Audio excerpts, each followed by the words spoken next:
It was in the summer of 1995 when the idea of putting up a school for the welfare of the poor but deserving students in the island was established. The pre-organization period of the institution was done by Dr. Sol Forcadilla Matugas, who at that time served as the regional director of the Department of Education, Culture and Sports in Caraga.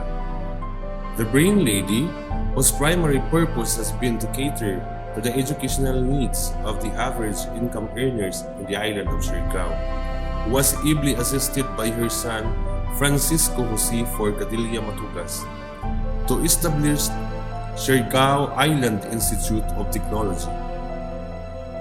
The school commenced its formal operation with permits granted by the Commission on Higher Education for the first year levels in Bachelor in Secondary Education and Bachelor in Elementary Education and Associate in Computer Technology courses. Classes during its first year of operation were held in the 3 classrooms at Hirona Building along Santo Niño Street, Dapa, Siargao del Norte. The first batch of faculty and staff was composed of the late Dr. Genevieve F. Buda as the school director with 3 full-time teachers from Cebu City, namely Raul J. De Castro Jr., Jonathan O. Itcuban, and Ray Bakerker, and from Siargao were Tomilin Kamingi Tinyo and Nathaniel Congresso. March 20, 1998 marked a remarkable date as the first commencement exercises were held for the first batch of candidates for graduation from a 2-year Associate in Computer Technology. It was Regional Director Enrique M. Ilnar of TESDA who was the commencement speaker.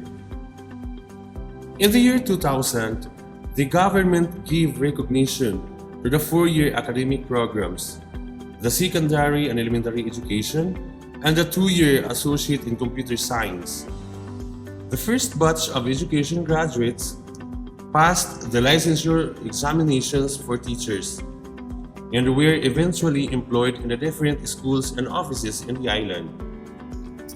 By 2003, permits had been set to SIIT for additional programs, Bachelor of Science in Office Administration and Bachelor of Science in Criminology. It was also in that year that the institution reached the 500 number of enrolled students. The turning point in the history of SIIT was the construction of the first building to be owned by the school. It was the Don Mariano Matugas building, named after the father of the then congressman, the Honorable Francisco Tinio Matugas. This was the academic year of 2005 to 2006, when another rise in enrollment was noted. It was also during this year that SIIT became a regular member of the Philippine Association of Colleges and Universities. Considering the fast changes of technology and the need of technological skills, SIIT opened 2 more programs, Bachelor of Science in Information Technology and Bachelor of Science in Computer Science, to connect globally with the international need. These programs were also tied up with Microsoft Philippines and JobsDB Philippines. Despite the continuing economic turndown, SIIT increased its enrollment in the academic year 2010 to 2011 that reached more than 1,000 students.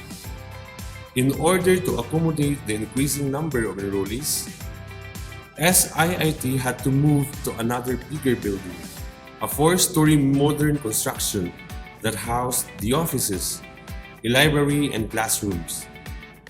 The vacated Don Mariano Matugas building was converted into laboratories, a speech laboratory, science laboratory, criminalistic laboratory. The 2 decades had seen 4 presidents that held the reins of the leadership of the institution. Administrators and faculty members came and contributed much to the growth of SIIT, each of them leaving footprints on the education of the youth. The legacy and advocacies for the alleviation of poverty through literacy and for environmental care are foremost in the role and responsibilities of the school. SIIT has always been responding to the call for the development of the nation, particularly of the island of Siargao.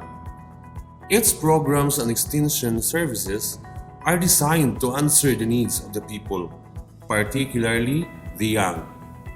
The school's vision, which is providing excellence and innovation in education to transform lives by being the preferred provider of globally competitive human resource, has been deeply engraved in the minds of every citizen, and everyone works for the attainment of such.